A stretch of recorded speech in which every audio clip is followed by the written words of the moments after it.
Oh man, I was 16 when I met her. We were together for 2 years, and she was the first girl I had a relationship with that lasted more than a month or so.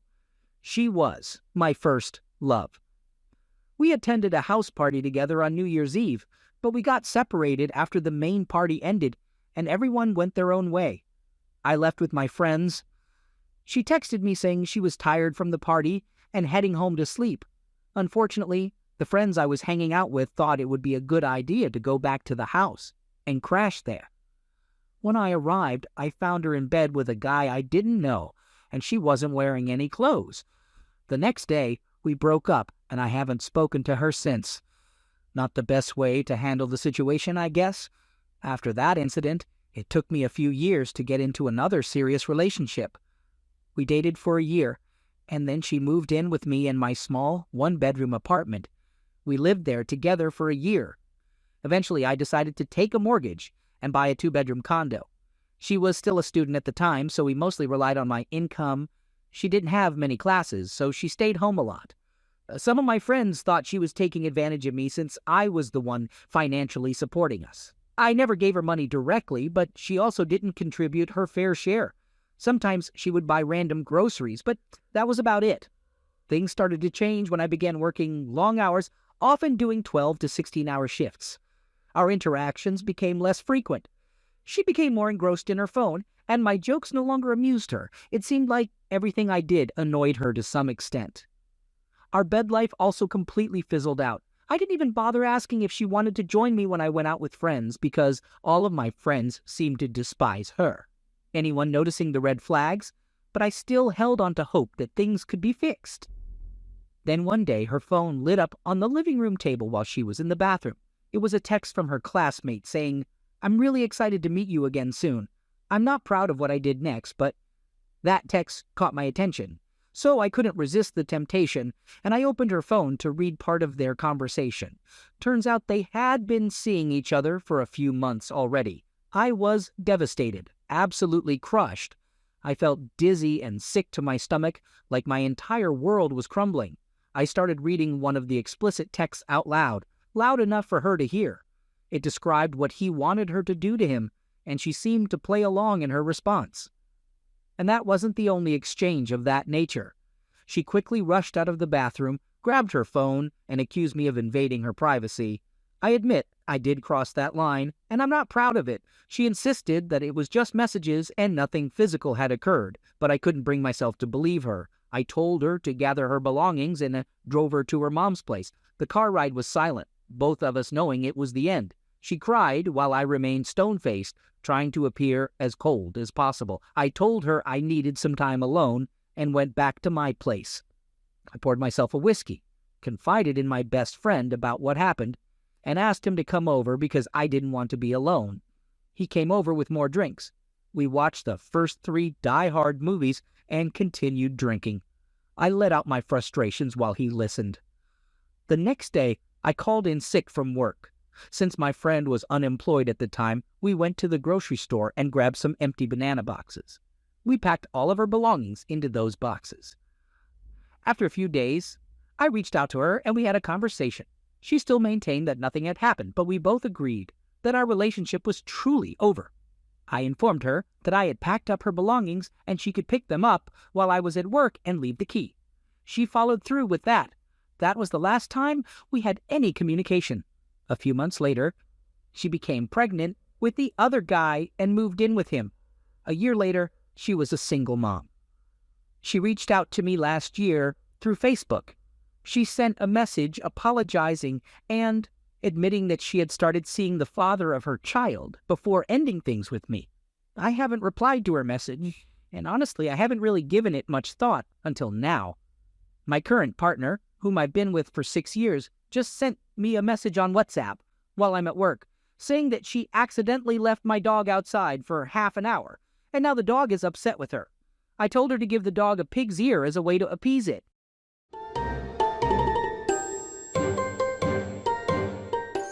Second story. To begin with, I'm a 21-year-old guy, and I've been with my wife, who is also 21, since we were in our senior year of high school. We had a child together and got married right after graduating at the age of 18. So we've been together for a little over 4 years. Lately, I've been traveling for work and spending weeks away from home. During one of these trips, my wife started texting me saying that she doesn't want to be together anymore. It was quite shocking because I was 1,500 miles away from home.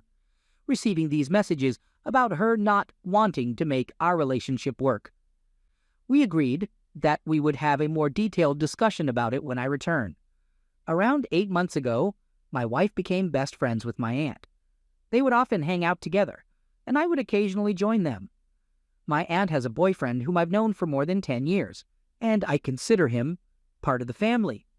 While I was away for work, my wife spent a lot of time at their house. At that time, I didn't see any issue with it, since they were her friends, so I didn't think much of it.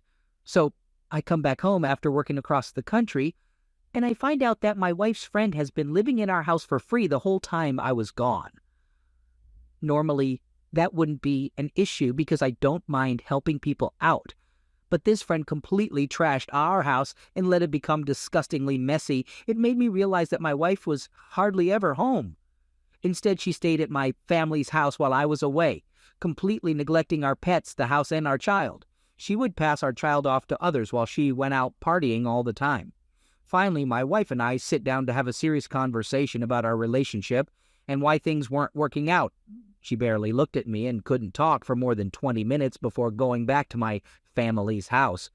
She stayed there for a week after I returned, telling me that I'm the problem and talking about co-parenting. She claimed that we were toxic and shouldn't be together. Before I left for work, everything seemed fine between us, or at least that's what I thought. Like any relationship, we've had our ups and downs, but I genuinely believed our relationship was going great. After a week of her avoiding me, she finally came over, and one thing led to another, and we ended up having closeness. She left that night, but said she would stay with me another night. However, the next day she became distant and talked about not wanting to be around me, saying she needed time. Throughout all of this, her friends and my aunt kept telling me to give her space, and claiming that she was just confused. Even my aunt's boyfriend came over and gave me relationship advice, although now I realize it was just a manipulative move. On that same day, when she was telling me she didn't want to be around me, she suddenly came over to talk. After talking for 5 hours, I started to suspect she was cheating on me. I said, "Okay, if you're not cheating, let me see your phone." She freaked out, refusing to give me her phone, and then she lied and said she was sleeping with her friend who was living with us. It seemed like she was trying to divert my attention from what was really going on. After some arguing, she eventually gave in and handed me her phone. To my shock, I found hundreds of texts confirming her infidelity. She had been sleeping with both my aunt and her boyfriend, engaging in three-way. Moreover, she was also having a secret affair with my aunt's boyfriend behind my aunt's back. After I discovered her infidelity, she pleaded with me not to leave her. She swore she would change and professed her love for me. She claimed it was a mistake and promised it would never happen again. I decided to let her stay, although I know it may seem pathetic. My main concern is providing a stable family for our daughter, so I allowed her to stay and explain the situation to me. She shared what had happened and why she did it. Honestly, most of her explanation revolved around her craving attention and feeling neglected by me. Throughout all this, she continued to beg me not to leave. I later discovered that she had also been exchanging explicit texts with multiple guys she met in bars, as well as contacting her ex-boyfriend.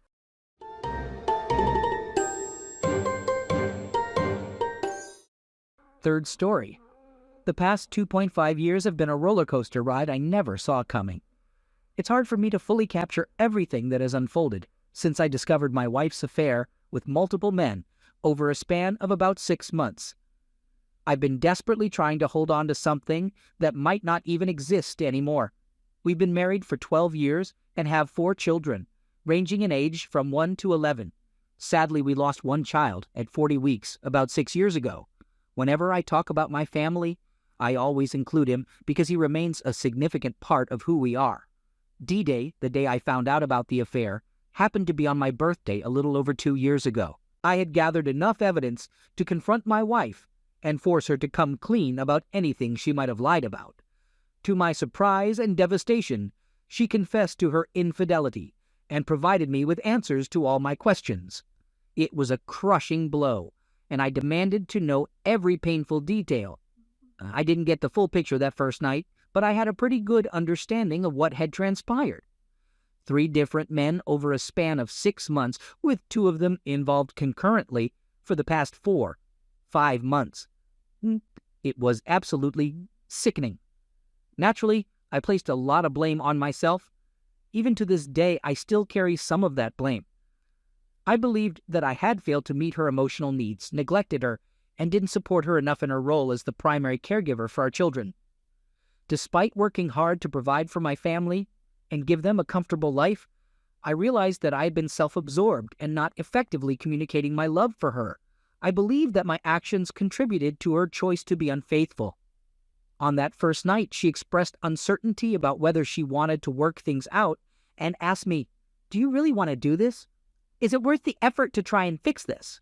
I knew she had mentally checked out and had little desire to salvage anything, but I couldn't let go of the woman I deeply loved, even after she caused me so much pain. Why did I choose to stay? In the following days, she ended things with the 2 men she had been involved with. However, she would later have a relapse and meet up with one of them, which only added more pain to the already wounded situation. Meanwhile, I was in a haze, seeking personal therapy and struggling to keep myself together while also trying to work. I was constantly consumed by worries about when the next destructive revelation would come. I became paranoid, monitoring her phone's GPS, checking her social accounts, emails, and anything that could raise a red flag. Surprisingly, she willingly gave me access to her passwords, aware of my actions. Time continued to pass. During the summer of 2019, she finally admitted that she didn't have any emotional attachment towards me anymore and believed that our relationship had lost its spark. She claimed to love me as a person, but not in a romantic way. I attempted to explore new hobbies, but ended up abandoning them because they reminded me of painful memories. The counseling I was undergoing reached a point where there wasn't much more to discuss without involving my wife, so I decided to stop going. And so, time continued to pass. But why did I stay? I repeatedly suggested marriage counseling, hoping it could help us. But she always rejected the idea, claiming she didn't see the need for it or wasn't ready to address her own emotional wounds. I guess the years of emotional neglect on my part had taken a toll on her and made seeking help unappealing. I suppose it makes sense if she had mentally checked out and didn't want to invest the effort. And so, time continued to pass. We made a terrible decision early on in this whole ordeal by getting pregnant. Yeah, I know, it sounds cringeworthy and not the brightest idea. Maybe it was a way for both of us to escape from all the other horrible things happening around us. The whole story of why we did it and how it didn't turn out as planned is a long one. Our baby boy was born shortly before the pandemic hit, and everything went into lockdown. But despite all the challenges, we love our little guy and wouldn't trade him for anything. Having children only adds to the complexity of dealing with infidelity, and if it weren't for our 4 kids, this whole situation might have ended by now. But time keeps moving forward. Surprisingly, the pandemic and the quarantine period actually worked out better for us, or at least for me. There were fewer triggers since we were together most of the time. I was working from home, so we had more opportunities to be around each other. We didn't talk much about the infidelity, and we kind of just carried on with life. Of course, it's still a struggle for me on a daily basis, because those negative thoughts never really go away. Deep down, you know that everything is still not okay, but it didn't come up to the surface. So we put on a happy face and almost convinced ourselves that everything was fine, and so time keeps moving forward. It's not like everything is miserable all the time, you know. Maybe it's just an act on her part, but we still have fun as a family, watch shows together, and yeah, we have a pretty regular bed life. We try to find moments to be alone together and escape from the kids when we can. Thankfully, we have an older child who can babysit, and when we have family visiting from out of town, we usually take the opportunity to get some alone time. But it really throws me off when she tells me she's not truly happy. She went through a period where she lost faith in God because she didn't feel any comfort from it. As a result, she decided to leave our church, and that caused a lot of conflict between us for a while. However, we eventually adjusted to a new normal and started respecting each other's beliefs. I would take the children to our church while she enjoyed some time alone. Unfortunately, she also lost some friendships within our church community, which made her feel even more isolated. In the past few months, she has found a new group of friends, which is great for her because they do fun things like Sunday morning meetups at the park, bar crawls, bonfires, and BBQs. She's been really enjoying spending time with this new community. As for me, it's made me realize that I'm still stuck in the same place I was when all of this started. I can't help but feel paranoid about what she's doing when she's not home, who she's hanging out with, especially since they stay out drinking until the early hours during these events. She's noticed my concerns and wants me to be supportive of her newfound friendships instead of being negative about her activities. I try to act like it's all okay, but deep down I'm still hurting. And that brings us to where we are today. We recently had a deep conversation about where we stand, and we both feel like we're heading in different directions. We're starting to think that there are too many differences in our lives now, and it's hard to see things improving. She acknowledges that she's to blame for my current insecurities, so she tries to be careful and avoid telling me everything because she knows it could make me feel anxious or jealous. I try to make her understand that it's even more painful when I have to confront her about her lies, and it would have been much easier if she had been honest with me from the beginning. For instance, she decided to carpool with someone instead of driving herself to a meetup and didn't bother telling me about it. Obviously, I eventually found out, and my initial thought was that she might be cheating on me again.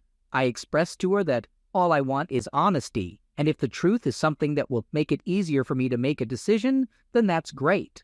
After all, if she's truly done with our relationship, wouldn't it be simpler to be open about it instead of continuing to make each other miserable? I'm reaching a point where I don't know if I can handle it any longer. I know this is starting to sound like a rant. It's been a few days since we had a conversation, and it feels like she's not being completely honest about everything. The other night, she went to the store to buy things we needed for our upcoming trip while I put the kids to bed. However, she arrived home late and gave me a false reason for the delay. She claimed that the checkout systems at the store malfunctioned right before closing time, causing a long wait for everyone. But that's a load of nonsense.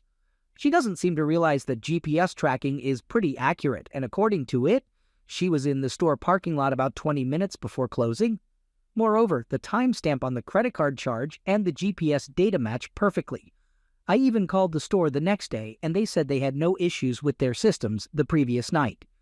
Then, about 40 minutes later, she finally reaches out to explain what happened and that she's on her way home. Couldn't she have texted me while waiting in line to give me this explanation? I had sent her texts during that same time, but she didn't bother to respond. How long should I tolerate her holding on to this lie before I expose it? And when I do confront her, how should I approach the situation? It seems like if I call her out on most things, she doesn't even try to hide it. I'm just really angry and frustrated after our conversation about honesty. I think I might tell her that it's best for us to try a separation. Neither of us wants to be the one to actually say it out loud. The only thing that's been holding us back from taking real action is our shared agreement that we want to keep our family together for the sake of the children. Not to mention the financial burden of a separation. I'm the only one bringing in income, and she's a stay-at-home mom. It's been said countless times that staying together for the children is not a good enough reason. It's hard to accept that when you're in the midst of this crisis, and the last thing you want is to bring something like this up to your children. I just need support and strength from people who understand and can help me navigate this difficult decision. I don't want to take separation or divorce lightly, and I want to approach it in the best possible way. Should I seek advice from a marriage counselor first to get a professional opinion from a neutral party, or do I start the process without informing her? After spending so much time reading posts and opinions on various online forums about infidelity, I've come across different perspectives, but ultimately, I need to do what feels right for me.